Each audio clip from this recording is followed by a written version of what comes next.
السلام علیکم ورحمۃ اللہ۔ سورہ مائدہ مدنی صورت، چھٹے سپارے کا 5واں رکوع، آیت نمبر 2۔ اعوذ باللہ من الشیطان الرجیم، بسم اللہ الرحمن الرحیم۔ یا ایھا الذین آمنوا لا تحلوا شعائر اللہ ولا الشہر الحرام ولا الہدی ولا القلائد ولا آمین البیت الحرام یبتغون فضلا من ربهم ورضوانا وإذا حللتم فاصطادوا ولا يجرمنكم شنآن قوم أن صدوكم عن المسجد الحرام أن تعتدوا وتعاونوا على البر والتقوى ولا تعاونوا على الإثم والعدوان واتقوا الله ان اللہ شدید العقاب۔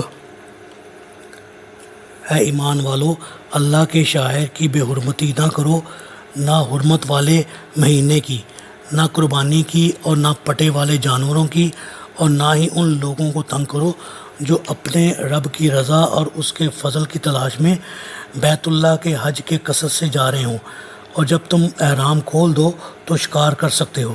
اور دیکھو، اگر کسی قوم نے تمہیں مسجد حرام سے روک دیا ہو تو اس کی دشمنی تمہیں ناروا زیادتی پر مشتعل نہ کر دے۔ نیز نیکی اور پرہیزگاری کے کاموں میں ایک دوسرے سے مدد کرو، اور گناہ اور سرکشی کے کاموں میں نہ کرو، اور اللہ سے ڈرتے رہو، بلا شبہ اللہ تعالیٰ کا عذاب بہت سخت ہے۔ جی،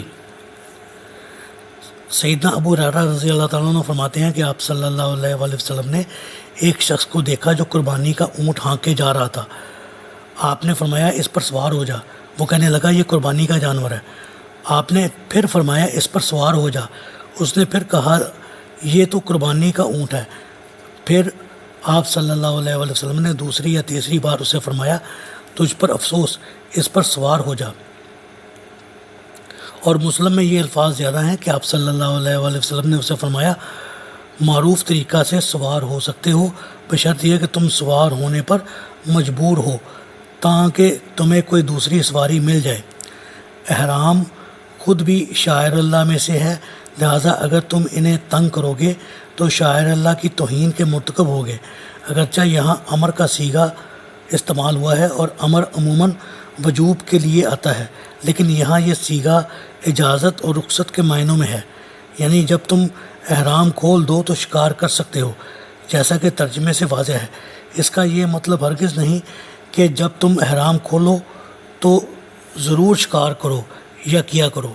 نیز یہ بات بھی معلوم ہوئی کہ امر کا صیغہ رخصت اور اجازت کے معنی میں بھی آ سکتا ہے۔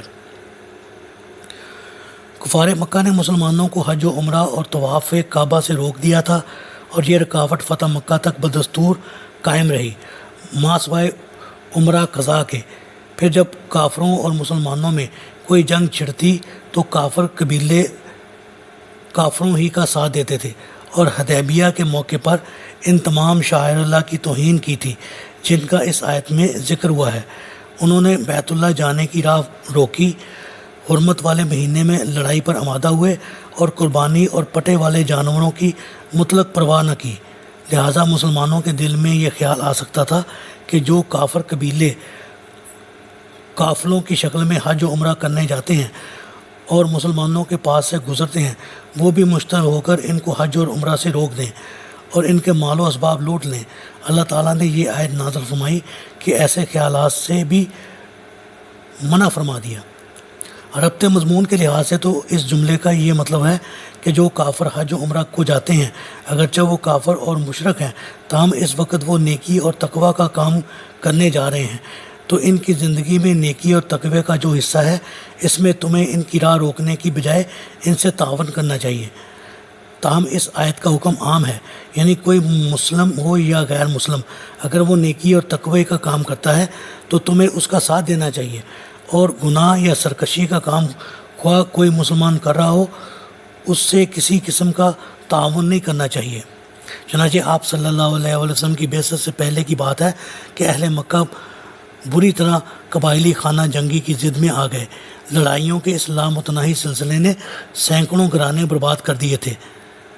حرب و فجار میں جو قیس اور قریش کے قبیلے کے درمیان چھڑی تھی، اس میں آپ صلی اللہ علیہ وسلم نے بھی حصہ لیا اور قریش کا ساتھ دیا تھا، تاہم آپ صلی اللہ علیہ وسلم نے کسی پر ہاتھ نہیں اٹھایا۔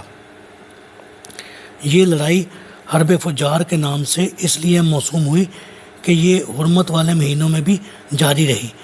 اس جنگ کے خاتمے پر بعض صلح پسند طبیعتوں میں اصلاح کی تحریک پیدا ہوئی۔ قریش کے چند معززین عبداللہ بن جدعان کے گھر جمع ہوئے اور معاہدہ ہوا کہ ہم میں سے ہر شخص مظلوم کی حمایت کرے گا اور کوئی ظالم مکہ میں نہ رہنے دیا جائے گا۔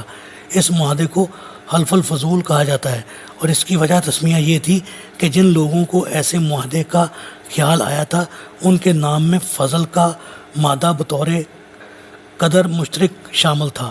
اس معاہدے کا کوئی خاطر خواہ نتیجہ برآمد نہ ہو سکا، کیونکہ اس وقت کوئی ایسی قوت موجود نہ تھی جو قبائلی عصبیتوں کا خاتمہ کر سکتی۔